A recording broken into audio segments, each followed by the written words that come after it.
We're going to start our tour at the award-winning Port Sunlight Museum. Designed by J.L. Simpson, it opened as a girls' club in 1913. Our next cottage is on Windy Bank. It has a turret and the bricks are imported from Belgium. One of Lever's ideas was to have groups of cottages in styles representing countries where Lever Brothers had a factory, but this idea was soon abandoned. We're going to come and see some of the most important buildings in the village. The first building that we see is now the luxury 4-star Leverhulme Hotel. It was, in Lever's day, a cottage hospital, opened in 1907.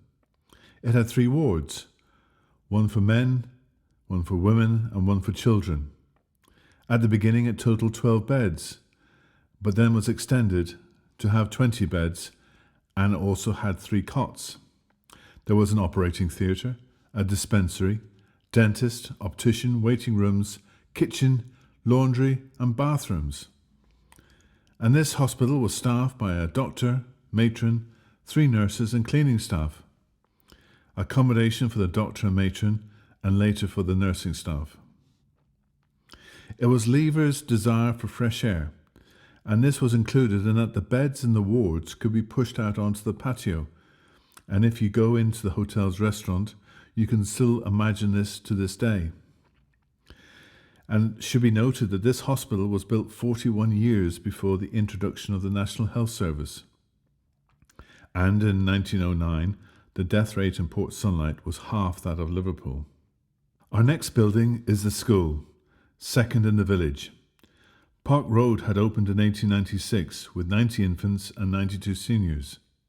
This building was built in 1902 and it's mainly from the Queen Anne Revival, and it is the classical counterpart of Port Sunlight's Old English. For a number of years there were 2 schools running in tandem until approximately 1915.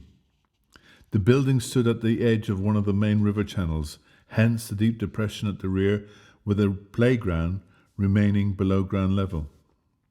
From the age of 5 to the age of 14, all the children in the village were given a book on their birthday by the Levers. Our next building is the church. And Christ Church, as it is called, was dedicated to the memory of his parents, James and Eliza. The church was built purely out of Lever's money. The architects were William and Seager Owen, and opened in 1904, built in red sandstone from Helsby, Cheshire, with a stone slated roof, and in what is called the late Gothic Revival style. We enter the church's ground through a timber lich gate. Inside the church, the red sandstone walls contrast with the black and white pattern of the Italian marble pavement, and the richness of the English oak in the pews, screens and reredos, all of which has arts and crafts touches. It has an unstained and unvarnished Canadian pitch roof. Lever chose the name Christ Church in that it symbolised a visible expression of Christian unity, a church for all Christians, except those with extreme views. It looked forward to the day when denominational labels would be no longer necessary and the church would be simply Christian. Sunday school was a focus for the village, attracting up to 600 attendees each week. The church was built at the same time as the Liverpool Anglican Cathedral, and masons were in great demand, so he paid his masons a penny an hour more to come and work for him, and that's perhaps one of the reasons why it was completed so quickly. He built other churches too, in Bolton, Neston and Thornton Hough. Lever and his beloved wife are buried at the narthex end of the church on a black marble tomb chest, and joined there by their son. The narthex has highly decorated pinnacles and internal ribbed vaults. Lever is quoted as saying in 1916, "I have never joined a church in my life, yet I have always had great happiness in attending divine service. But there's so much hard and fast rules and so many creeds that I prefer to just be going my own way." Our next building is the pub, the Bridge Inn, a temperance inn that started serving in 1900. In 1900, the cost of a pint of beer was penny a pint. The villagers approached Lever to ask for a license. Now his wife was Temperance, and so he put forward a cunning plan for a referendum in 1903. The vote, the ballot, would include all the women occupants in the village. It must be remembered that this was a time before women's emancipation, and that Lever was a supporter of the suffragette movement. The outcome of the ballot showed that a minimum of 80% of the residents were in favour of licensing. And so, you could now get a drink Monday to Saturday, but Sunday was left dry. We're now going to walk down Riverside, and on the corner of Riverside and Bath Street, we can see the largest superblock of houses, solid red brick with leather windows.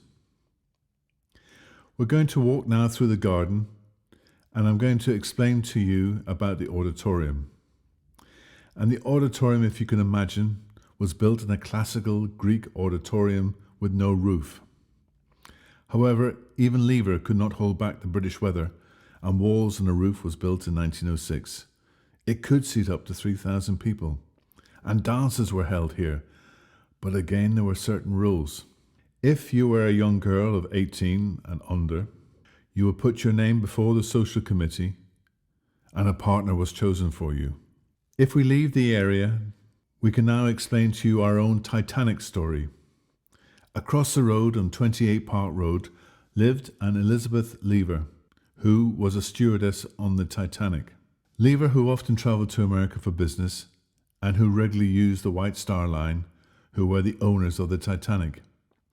He didn't go on the maiden voyage of the Titanic because Philip, his son, was getting married on the 24th of April, 1912, and on April the 15th was the Lever's wedding anniversary. As we proceed up the road, can I point out number 2 to 4 Park Road, built by Owen in 1892.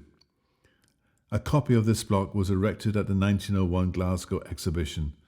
It has a wonderful pargeted gable and enriched timberwork. We're going to cut through the back, and here we can see the fire station.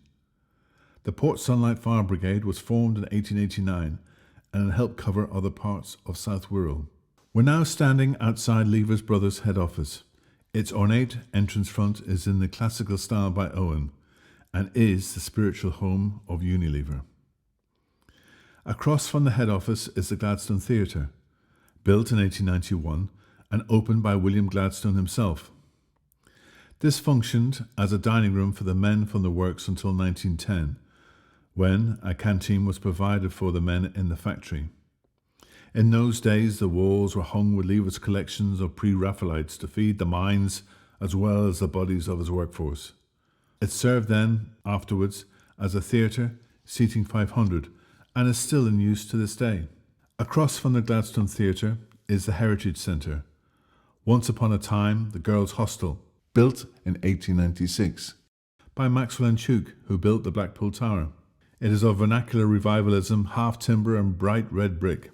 Lever was always concerned for the welfare and safety of his younger female workforce, and so he built 4 hostels with a matron in charge of each hostel. It was never very popular, and its use was soon abandoned. It became the Lever Free Library and included a small museum. A railway station was opened beside the Men's Club in 1914. This was a private railway stop at Port Sunlight for their employees.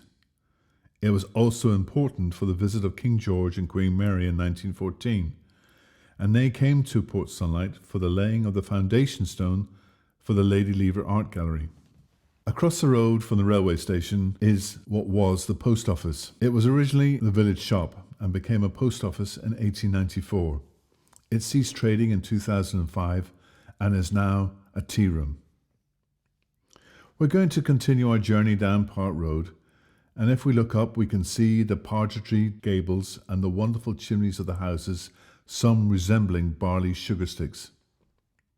And I'd now like to talk about the grass frontages. As we go round the village, we see that the front lawns are all well maintained and in a somewhat uniform manner. This is because Lever wanted to maintain a uniform, clean presence. And here's a quote from W.L. George, Labour and Housing at Port Sunlight in 1909, who said, "At one time, these front gardens were given up to the tenants, but their aesthetic possibilities were not appreciated. They were used as fowl runs and even as dustbins, while the family washing was unblushingly exposed. It was early decreed that the front grass would be maintained by the company, not the tenants, for the sake of neatness and uniformity.